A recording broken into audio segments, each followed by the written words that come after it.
이렇게 뵙게 돼서 반갑습니다. 작년 8월 37년 만에 한국에 돌아와서 사실 교회를 정한다는 게 참 쉽지 않은 일이었는데 어쩐지 경복교회가 옛날에 제가 미국에서 목회하던 그 교회와 예배당 분위기도 비슷하고 그래서 여기에 보금자리를 틀었습니다. 저희 가정을 환영해 주신 목사님과 여러 성도님들께 진심으로 감사의 말씀을 드립니다. 또한 창립 66주년을 맞아서 이렇게 귀한 예배 강단을 1부는 저희 아내에게 또 2부는 저에게 또 이렇게 허락해 주신 거에 대해서 전 감사하게 생각드립니다. 66년의 세월 동안 함께 하신 하나님 그리고 한결같은 마음으로 교회를 섬겨 오셨던 성도 여러분들께 참 고생 많으셨습니다. 격려와 감사 인사를 드리고 싶습니다. 저는 아내인 김지은 목사와 함께 미국 장로교 세계선교국 동아시아 선교 책임자로 명함에는 그 미국 장로교 세계선교국 동아시아 지부장에서 무슨 회사인가 이제 영어 타이틀로 보면은 Regional Liaison for East Asia. 그래서 그러니까 리에이전이라니까 이제 연락하는 사람인데 그렇다고 연락책이라 그러면 무슨 간첩 같기도 하고 그래서 한글로 뭐 어떻게 그 타이틀을 이렇게 써야 될지 잘 모르겠습니다. 근데 하여간 그런 포지션으로 왔습니다. 하는 일은 동아시아, 다시 말해서 홍콩, 대만, 중국, 일본, 남북한에 있는 미국 장로교 선교사들을 돌보는 일과 또 그 지역에 있는 교회, 교단들과 협력해서 함께 선교하는 그런 일입니다.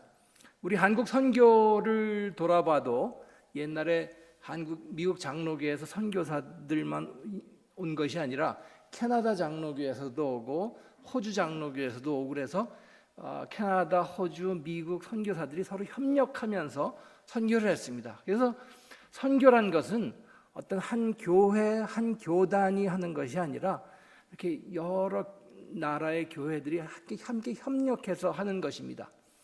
특별히 이 리저널 리에이전이라는 포지션은 다른 지역은 한 사람 혹은 많으면 부부 두 사람이 가는데 동아시아 지역은 저희 부부와 또 한 분, 3명이서 왔습니다. 그만큼 미국 장로교회가 동아시아 지역의 교회들과 협력해서 세계 선교를 하려고 하고 그만큼 동아시아 지역 교회를 중요하게 생각하기 때문에 3사람을 파송한 것입니다.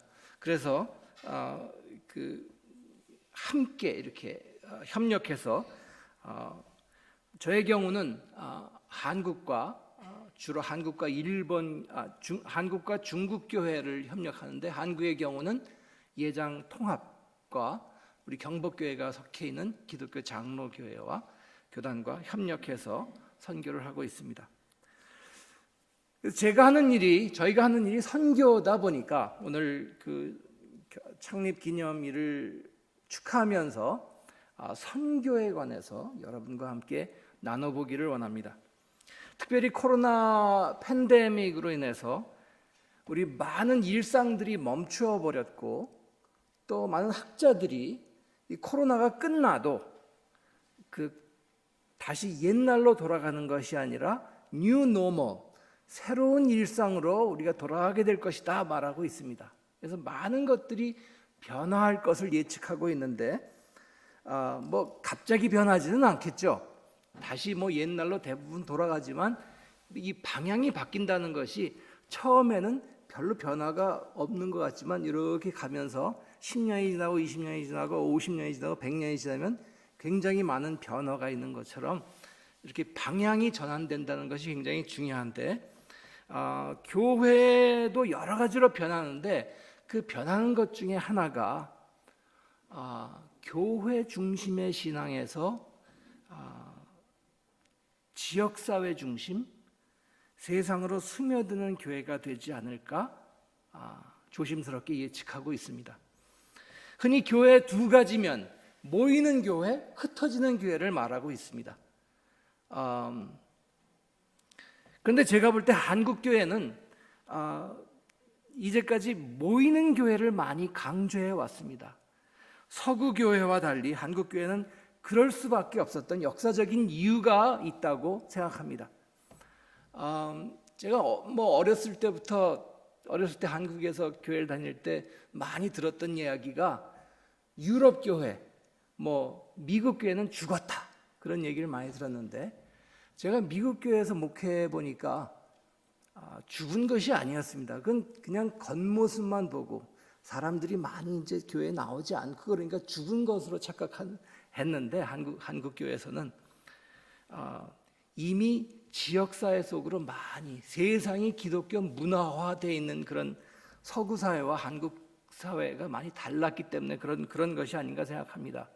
제가 한인교회도 목회해봤고 미국 백인교회도 목회해봤지만, 예를 들어서 한인교회에서 이렇게 무슨 바자회 같은 거에서 펀드레이징 할 때 보면 여성교회에서 음식 열심히 만들어서 판매하는데, 그래봐야 결국 자기 교회 교인들 와서 자기 교인들이 사 먹고 음식 만든 비용 빼고 이렇게 하면 기껏해야 순위 얘기 한 800불, 잘 돼 한 800불 정도 나옵니다. 이 여자들이 죽을 고생해서 음식 만들어서 해봐야 한 800불 정도 나오는데, 백인교회 펀드레이징 하는 거 보니까 토요일 날 그 문서 분쇄하는 트럭이 있습니다. 그 슈레딩 머신 하는 그 차가 오면은 사람들이 이렇게 집에 이렇게 문서들 이렇게 다 이렇게 파쇄해 버려야 될 걸 이렇게 잔뜩 가져오면 트럭에다 그냥 쏟아 부으면 알아서 다 하는 거죠. 힘들 거 하나도 없습니다. 트럭이 다 해주는 거니까. 아침 9시부터 12시까지 3시간 교회 파킹lot 놓고 있는데 동네 사람들이 와요. 교회 콧배기도 안 베던 동네 사람들이 와서 하고 돈을 내는데 그 3시간 동안 1,500불을 모았습니다.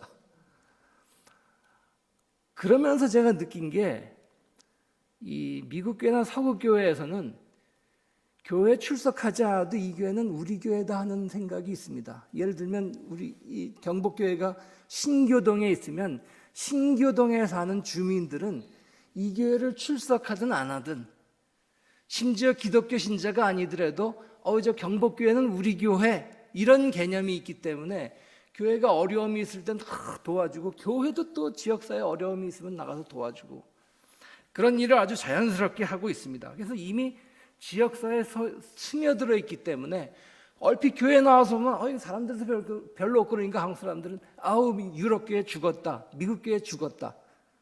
제가 보기엔 천만의 말씀입니다. 안 죽었습니다. 죽을 수가 없습니다. 유럽 사람들에게 기독교는 자기네들의 정체성이기 때문에, 기독교가 죽으면 자기네들이 죽는 거기 때문에 죽을 수가 없습니다. 제가 볼 때는.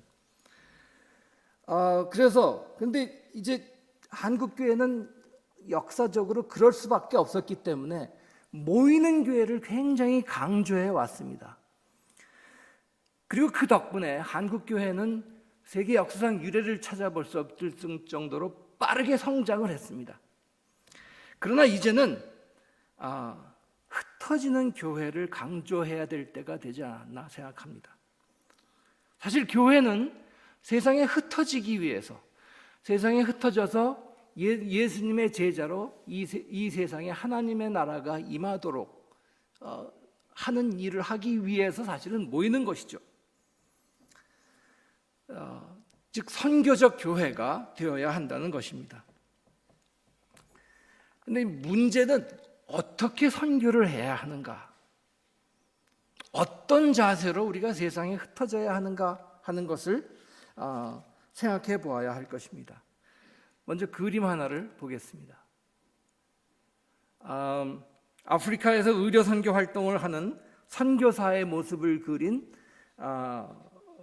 그 영국 화가인 해럴드 카핑이라는 사람이 The Healer, 치유자라는 제목으로 그린 그림입니다. 19세기, 20세기에는 그 서구 교회들이 아주 선교에 굉장히 열정적이었기 때문에 저런 류의 그림들이 굉장히 많았습니다. 오늘 비유에 나오는 의인들이 한 일과 비슷한 일을 하는 선교사의 모습입니다. 오늘 보면 36절에 보면 병들었을 때 돌보았다 했는데, 이 백인 선교사는 병든 아프리카 원주민을 돌보고 있습니다. 뭐 병만 고쳤겠습니까? 줄인 배를 채워주었을 것이고 마실 물도 주었을 것이고 뭐 성경도 가르쳐 주었을 것입니다. 그러니까 이 선교사는 오늘 우리가 읽은 본문에 나온 의인들이 했던 일을 하는 것입니다. 그것이 선교죠. 근데 우리가 좀 더 주의 깊게 자세히 좀 살펴보면 이 그림과 마태복음 25장 말씀과는 한 가지 중요한 차이가 있습니다. 아주 결정적인 차이가 있습니다. 어떤 점인 것 같습니까?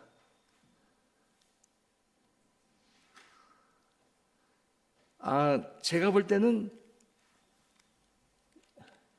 안 보이네요. 예수님의 서 계신 위치가 아닌가 싶습니다.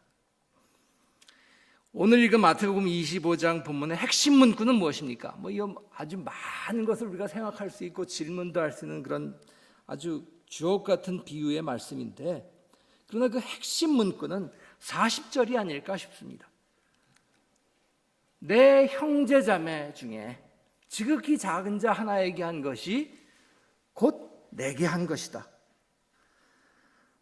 새 번역에서는 작은 자를 보잘것없는 자라고 했는데 그 표현도 참 좋은 것 같습니다. 영어로는 the least, 가장 보잘것없는 자라는 것이죠. 지극히 작은 자 하나에게 한 것이 곧 내게 한 것이다. 즉 예수께서 자신의 정체성을 지극히 작은 자, 지극히 보잘것없는 자, the least로 말씀하신 것입니다. 나는 지극히 작은 자다. 나는 지극히 보잘것없는 자다. 하고 자신의 정체성을 밝히신 것입니다. 빌립보서 2장에서 여러분 잘 아시는 거기에 보면 예수께서 자신을 비워 종의 형체로 이 땅에 오셨다고 했습니다. 평생 멸시와 손가락질을 받으시면서 사시다가 억울하게 십자가에 달려 비참하게 죽으셨습니다. 보잘것없다 못해 죄인으로 죽으신 것입니다. 가장 보잘것없는 사람으로 살다 가셨기에 그런 사람들을 잘 이해하셨고 또 그들과 연대하실 수 있었던 것입니다. 그래서 지극히 작은 자에게 한 것이 곧 내게 한 것이다 말씀하신 것입니다. 자, 그렇다면 예수님은 이 그림에서 이 백인 선교사 뒤에서 모든 치유와 진리와 빛을 선교사를 통해 가난하고 무지몽매한 아프리카 원주민들에게 흐르게 하시는 것이 아니라 벌거벗은 흑인 원주민의 모습으로 그들 중에 서 계셔야, 저 백인 선교사 뒤에 서서 하는 것이 아니라 저 흑인 원주민들의 모습으로 그들 중에 한 분으로 서 계셔야 오늘 본문 말씀과 일치된 그림이 되었을 것입니다.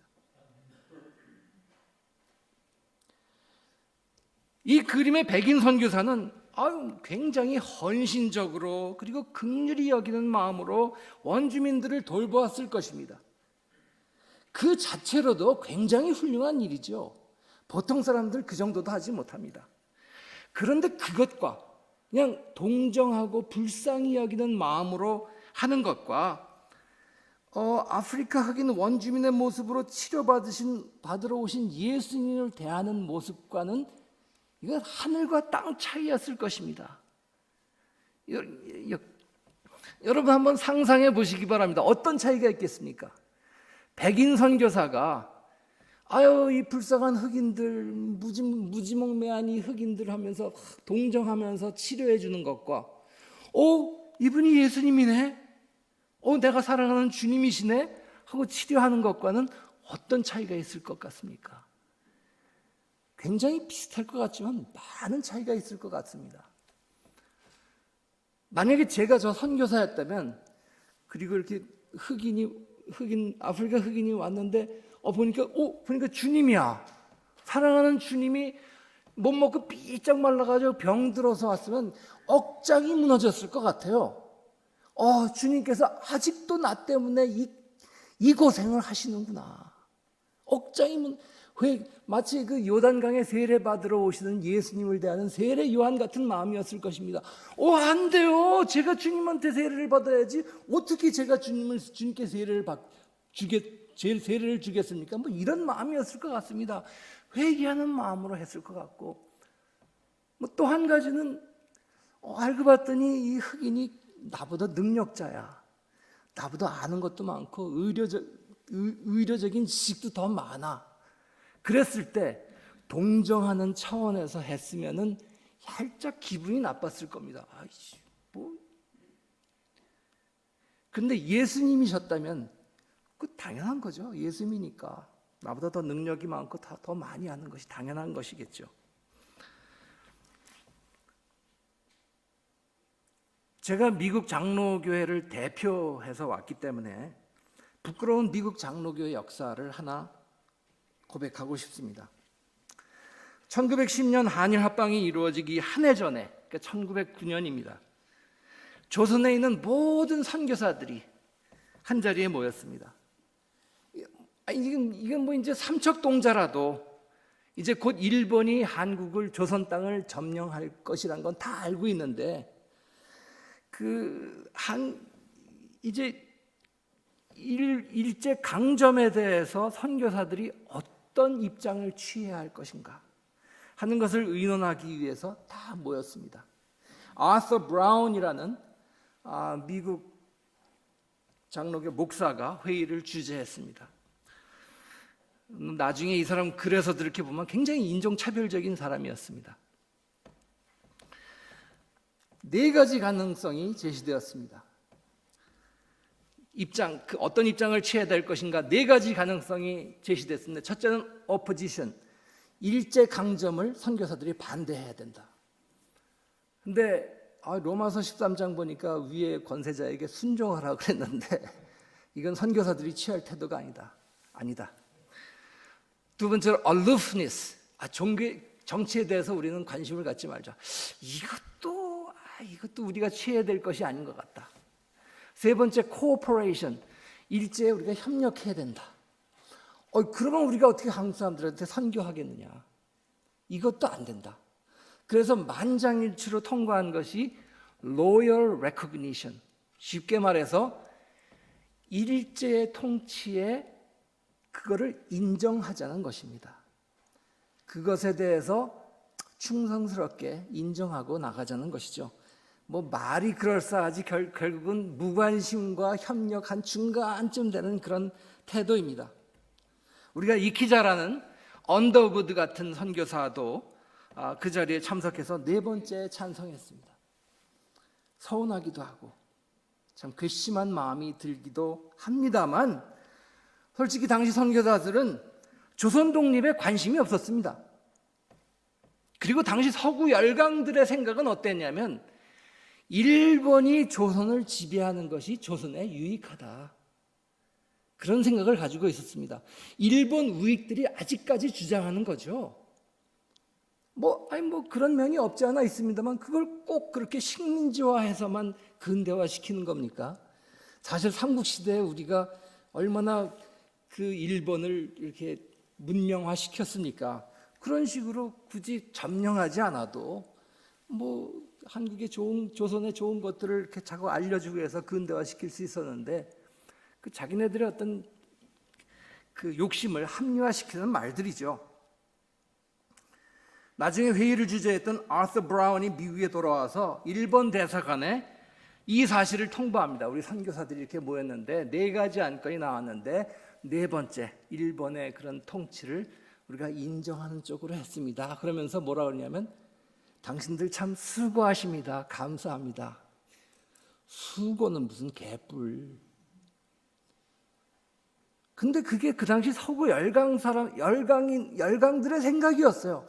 이 무지하고 야만적인 조선 사람들을 근대화시키는 거다. 문명화시키는 거다. 저 그 문서를 읽으면서 그 필라델피아 가면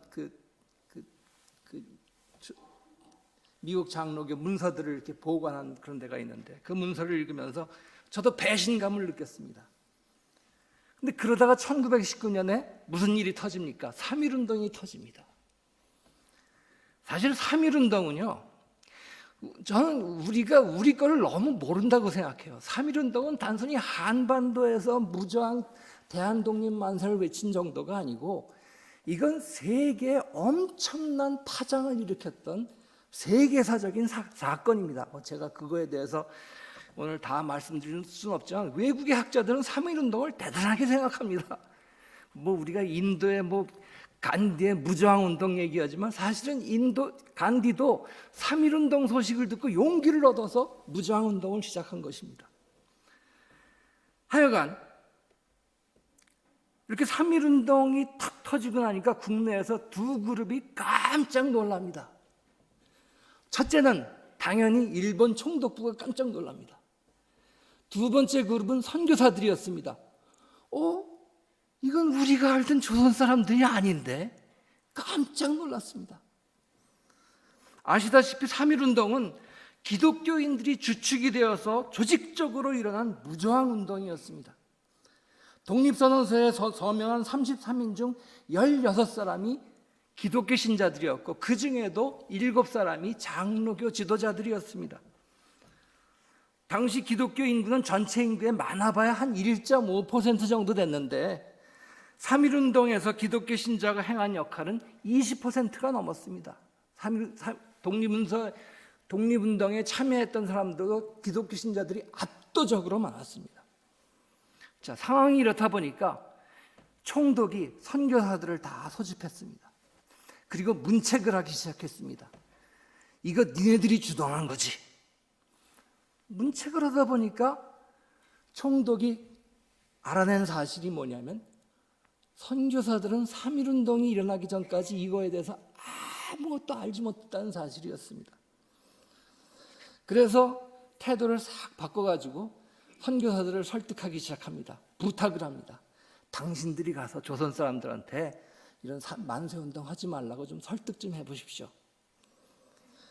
그러자 당시 선교사 대표격이었던 감리교 웰치 감독이라는 분이 3가지 이유를 들어서 총독의 청을 살짝 빠져나갑니다. 첫째로는 우리 선교사들은 한 나라의 내정에 간섭을 하면 안 됩니다. 둘째로는 우리가 독립만세운동 하지 말라고 조선 사람들을 설득하면 우린 조선 사람들에게 더 이상 선교를 할 수가 없습니다. 그렇게 말하고 우리가 어떻게 선교를 할 수 있겠습니까? 세 번째는 이 만세운동은 기독교인들뿐만 아니라 비기독교인들도 참여했기 때문에 우리가 말해봐야 이거 별로 무의미합니다. 아주 지혜롭게 말하면서 그걸 총독의 청을 거절합니다. 그래서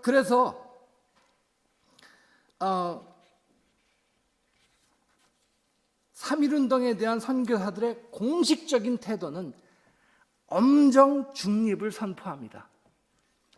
그러나 그건 공식적인 태도였고, 이때부터 선교사들은 본국의 일제 침략의 실상과 그들이 표방한 것, 즉 조선을 근대화시키고 문명화시킨다는 것과는 다른 착취와 폭력을 행하고 있다는 사실을 본국에 보고하기 시작합니다. 예를 들어서 유관순 열사가 죽었다는 순교했다는 소식을 듣고 당시 이화학당에 있던 교장, 여자 선교사인데 감옥에 찾아갑니다. 시신을 내놓으십시오. 안 내놓으려고 그러는 거예요. 캥기는 게 있었겠죠. 그랬더니 이 사람이 당신들 안 내놓으면 내가 미국에 있는 모든 신문사에 이걸 다 고발해서 보고할 거다.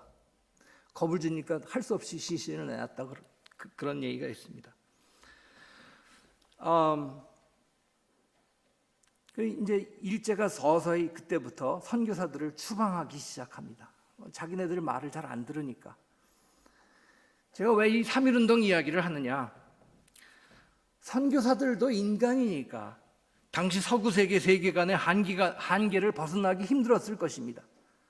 오늘 읽은 마태복음 25장의 비유처럼 예수께서 조선의 작은 자들, 보잘것없는 민중들 중에 한 분으로 지금 계시다는 것을 인식하기만 했어도 일제에 대한 그들의 태도나 조선 사람들을 보는 그들의 태도가 달라졌을 것입니다.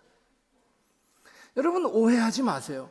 그분들 중에 정말 헌신적으로 일생을 우리 민족을 위해 바치는 분들도 많이 있습니다. 자기 자녀들을 병으로 잃어버리고 아내를 잃어버리고 본인 자신도 풍토병으로 죽어가신 그런 분들도 많습니다. 정말 한국을 사랑했던 분들이 많이 계십니다. 그분들의 공헌을 깎아내리겠다는 의도는 전혀 없습니다. 그러나 앞서 그림에서 봤던 것처럼 예수님이 지금 과연 어디 계시냐, 지금 선교사 편에 계시냐, 저 흑인들, 아프리카 흑인들 중에 계시냐 하는 것을 더 심각하게 고민했다면 다른 결과를 낳을 수도 있었겠다 생각합니다. 여러분, 남 얘기는 비판하기 쉽습니다. 그러나 이게 참 우리 자신을 돌아볼 수 있는 얘기가 아닌가 싶습니다. 흔히 교회에서도 이렇게 선교사들이 와서 선교 보고할 때 보면 선교지 주민들 무지하고 더럽고 이런 자기가 대단이라는 것처럼 얘기하는데 선교의 시읒자도 모르는 선교사들이 아닌가 싶습니다. 선교는 그렇게 하는 것이 아닙니다. 이 그림의 백인 선교사 자리에 여러분이 대신 들어가 있다고 생각하면 어떨까요? 아프리카 원주민 대신 여러분이 돕는 독거노인, 소년, 소녀 가장이 거기에 그림 속에 있다고 생각해 보시기 바랍니다. 우리 교회가 돕고 있는 그 어떤 선교지 사람들, 어려운 사람들을 그 아프리카 그 원주민 대신 거기다 그려 넣을 수도 있습니다.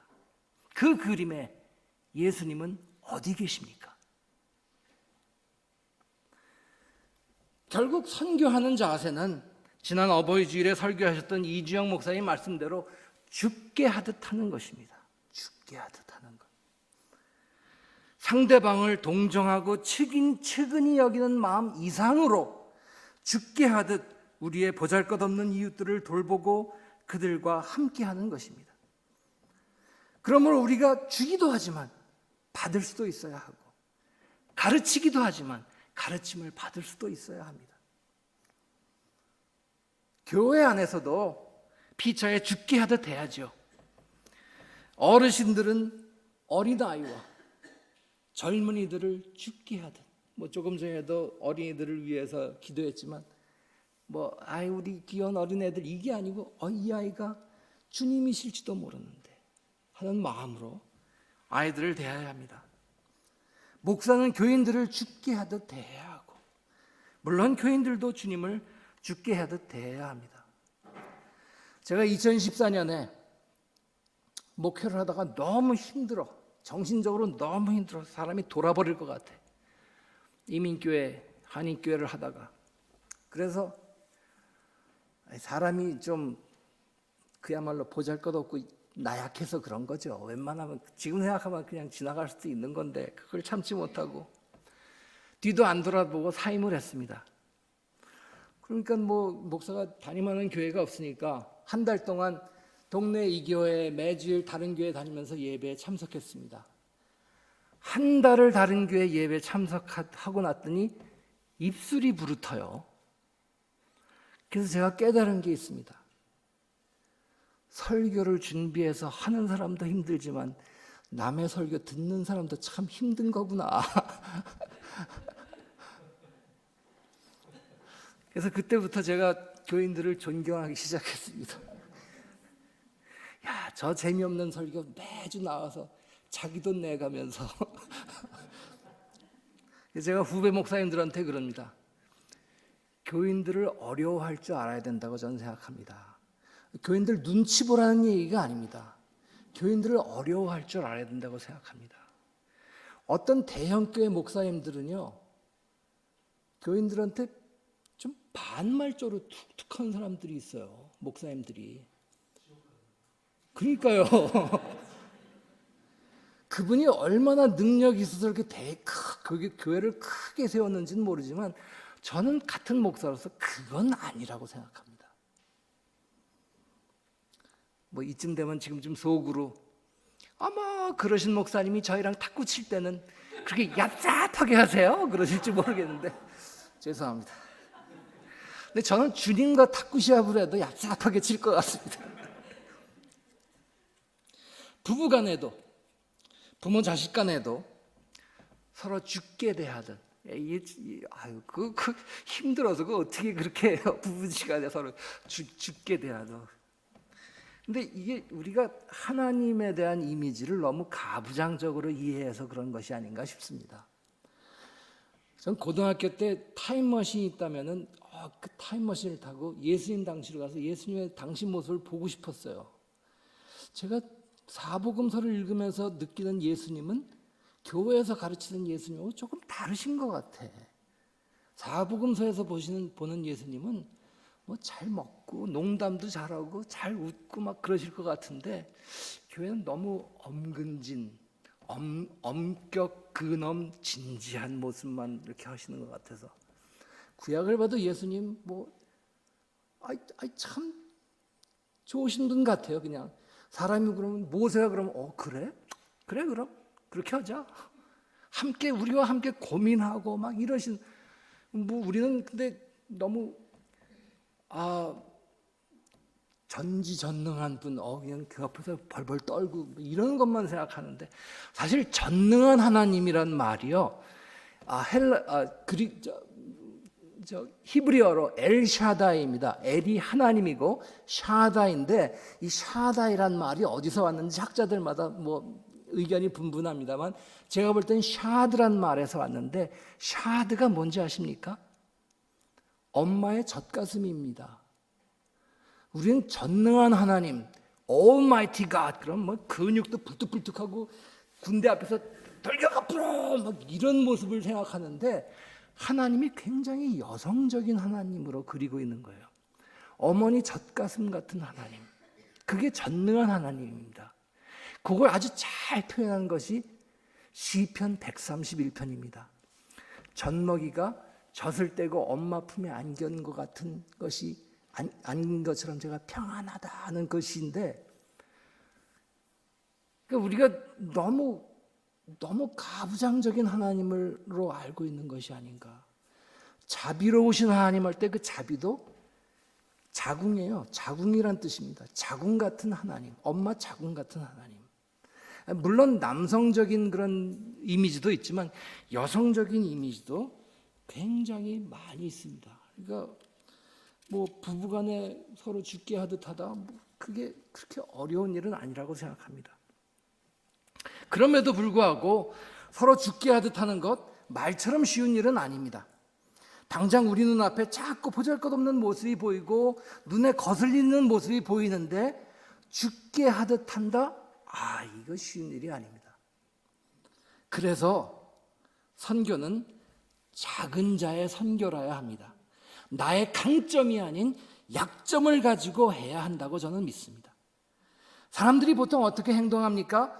없어도 있는 척, 못나도 잘난 척합니다. 학벌을 내세우고 집안을 내세웁니다.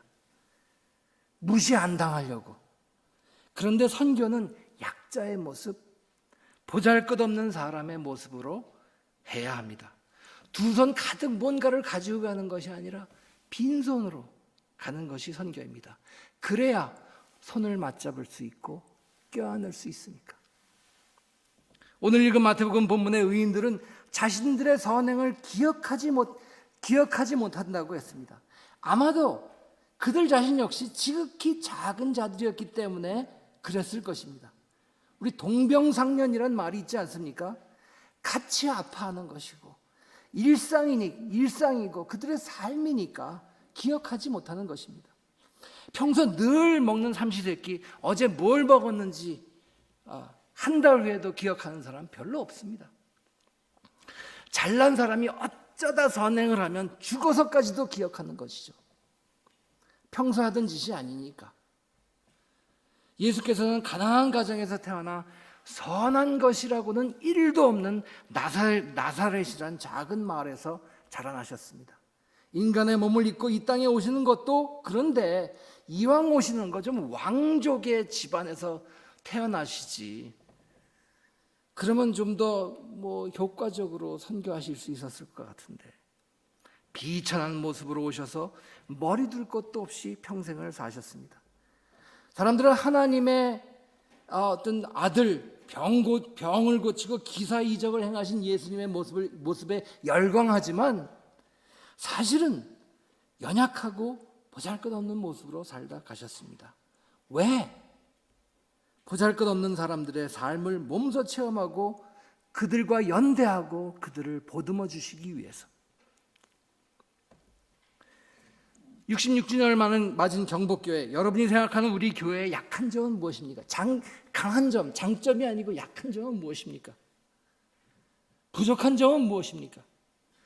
사람들이 많이 오가는 대로변에 눈에 띄는 번듯한 현대식 건물도 아니고 어디 좀 구석에 약간 올드해 보이는 그런 경복교회. 또 그렇게 계단이 많아요. 전 처음에 출석해서는 예배 드릴 때 설교자까지 찬송을 못 불러서 숨이 차가지고 뒤에서 보면 저 사람 왜 저러나 그랬을 것 같았어요. 그런데 이상하게 저와 저희 가족은 그 번듯한 교회들 다 제쳐두고 경복교회에 마음이 끌렸습니다. 여러분의 부족한 점은 무엇입니까? 그것이 무엇이든 그 부족한 점, 약점, 보잘것없는 점이 주 안에서 오히려 여러분의 힘인 것을 믿으시기 바랍니다. 사람이 그렇지 않습니까? 절세미인 주변에는 의외로 남자가 없습니다. 많을 것 같은데 잘난 사람 주변에도 사람이 별로 모이지 않아요. 좀 피곤해요. 너무 잘나가지고.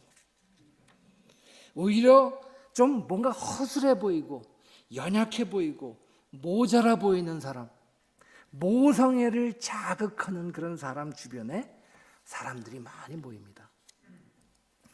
대형 교회, 힘 있는 교회 흉내 내려고 하지 마세요. 작은 교회, 이게 작은 교회도 아니지만 제가 말하는 거는 이렇게 큰 대형 교회에 비해서는 작다는 말입니다. 작은 교회는 대형 교회의 축소판이 아닙니다.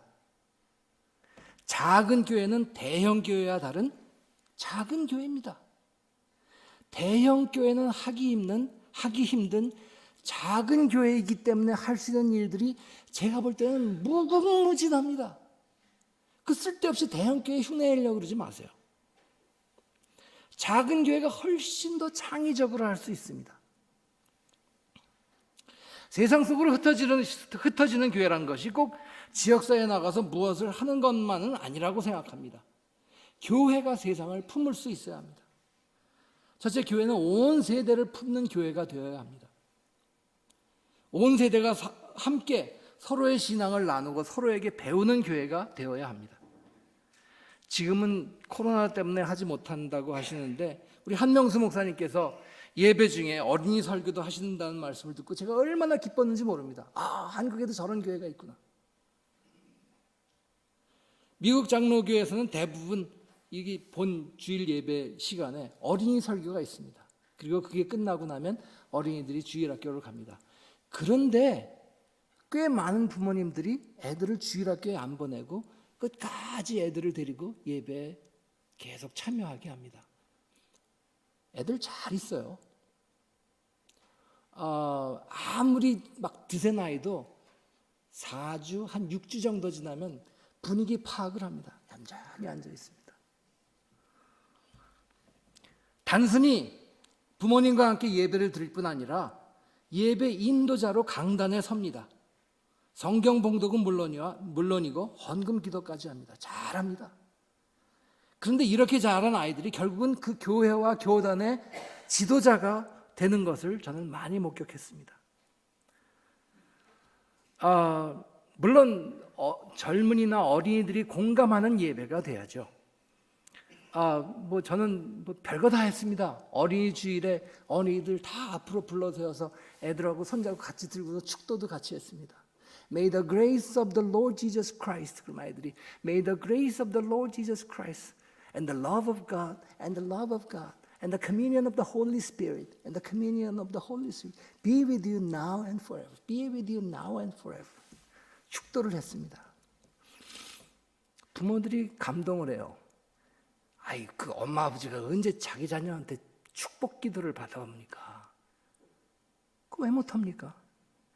교회에서 맨날 애들 뛰어놀지 말라 그러는데 애들이 본성이 뛰어노는 건데 저거 어떻게 이용할 수 없을까 생각을 하다가 하루는 요한복음 3장에 성령이 바람처럼 이렇게 온다는 그런 말씀을 가지고 설교를 하고 마지막 찬송을 하는데 성령이 바람처럼 이렇게 온다는 그 찬송을 부르면서 아이들 시켜가지고 너무 많으면 내가 한 서너 명에게 부탁을 했습니다.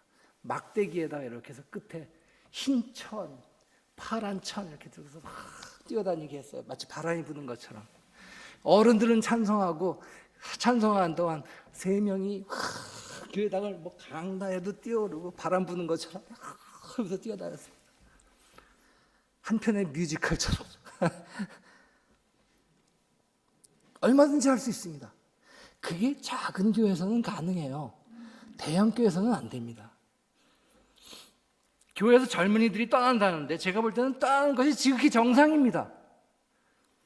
예배부터 행정까지 한국교회 문화는 50대 이상 남성을 위한 문화입니다. 제가 목회했던 미국교회는 활동 장로님이 6분 계셨는데요. 남녀가 정확히 반반이었습니다. 3명 남자, 3명 여자. 그 중에 둘이 24살 처녀 총각이었습니다. 24살짜리가 장로예요.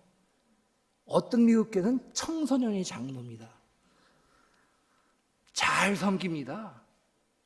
코로나가 터지면서 예배를 온라인으로 하는데 그 젊은 두 장로가 없었으면 아마 힘들었을 겁니다.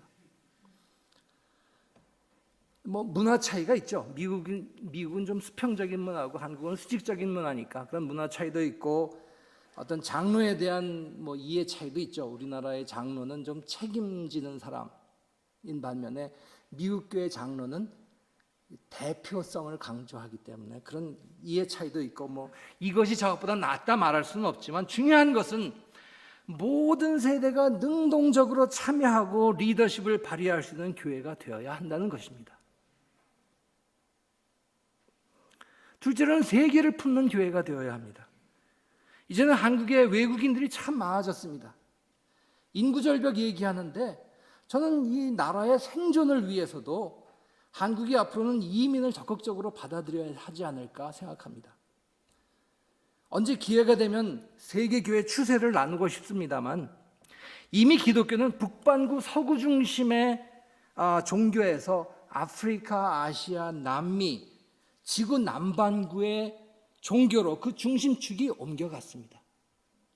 예를 들어서 아프리카의 사하라 사막 그 아래쪽은 기독교 인구 비율이 70%입니다. 10명 중에 7사람이 기독교 신자란 말입니다. 이거 미국 장로교 찬송가인데요. 오늘 설교 후에 부를 찬송도 아르헨티나 찬송입니다. 꽌도 엘 포브레라는 그런 아르헨티나 찬송인데 이 찬송가에 실린 제가 볼 때 반 이상이 아시아, 아프리카, 남아메리카 이런 데에서 온 찬송들입니다. 그 나라 언어들이 그대로 여기 영어와 함께 실려 있습니다. 그런데 한국 찬송가는 아직도 뭐 새 찬송가가 나왔는데 제가 보니까 아직도 70% 이상이 유럽, 미국 찬송가들이에요. 세계 교회 변화에 발을 맞추지 못하고 있다고 저는 생각합니다. 지금 지구 남반구 나라에서 온 사람들이 한국에도 굉장히 많이 있고 그들 중 기독교인들도 분명히 많을 텐데 왜 교회 안에는 한국 사람들밖에 없습니까? 그 사람들 다 어디 갔죠? 우리 길거리에서 자주 이제 마주치는데 비록 우리 몸은 종로구 신교동에 있지만 온 세계 교회와 연결된 교회, 전 세계 신앙인들이 함께 모여 서로 신앙을 나눌 수 있는 글로컬한 교회가 될 수 있기를 원합니다. 뭐 일단 미국 장로교 목사인 제가 출석하고 있으니까 앞으로 기회가 되는 대로 미국 장로교회와도 제가 많이 연결해 드리고 싶습니다. 여러분이 원하신다면. 세대 간 소통이 단절된 세상에서 이 교회만은 3대, 4대가 함께 모여 주님을 찬양하며 함께 서로 축복하는 그런 교회가 되기를 원합니다. 나라와 나라가, 인종과 민족이 서로 미워하고 싸우고 죽이는 이 세상에서 교회는 인종과 민족이 하나가 되며 오순절 다양한 언어가 예루살렘을 가득 채우듯 다양성 속에 하나됨이 성령의 역사로 나타나는 교회가 되기를 바랍니다. 그 영이, 그 에너지가 지역사회로 흘러넘칠 때 경북교회는 신교동의 자랑, 신교동의 명물이 되리라고 믿습니다. 작고 연약한 만큼 세상에 작고 연약한 사람들을 주를 섬기듯 섬길 수 있는 진정 크고 강한 교회가 될 것입니다. 저희 막내딸 세미가 그 교보문고에 가더니 하루는 생텍쥐베리의 어린 왕자를 읽고 싶다고 사와가지고 우리말로 독후감을 썼어요. 전 볼 때마다 우리 딸이지만 신기해요. 미국에서 태어나서 자란 애가 어떻게 한국말을 저렇게 잘하는지. 근데 이렇게 귀로 들어서 배운 거니까 맞춤법 띄어쓰기는 많이 틀리는데 그래도 독후감을 썼는데 우리말로 썼는데 꽤 잘 썼더라고요. 그리고 그 독후감 마지막에 2편의 시를 썼는데 그중 하나를 읽어드림으로 설교를 맺도록 하겠습니다. 삶의 약이라는 시입니다. 사람들은 흔히 시간을 문제의 약이라 말한다. 그것도 맞지만 삶의 약은 인간이다. 서로 독을 주고 칼을 꽂지만 끝내 삶의 약은 인간이다. 지금도 우리들 가운데 작고 보잘것없는 인간의 모습으로 와 계신 주님을 찬양합니다.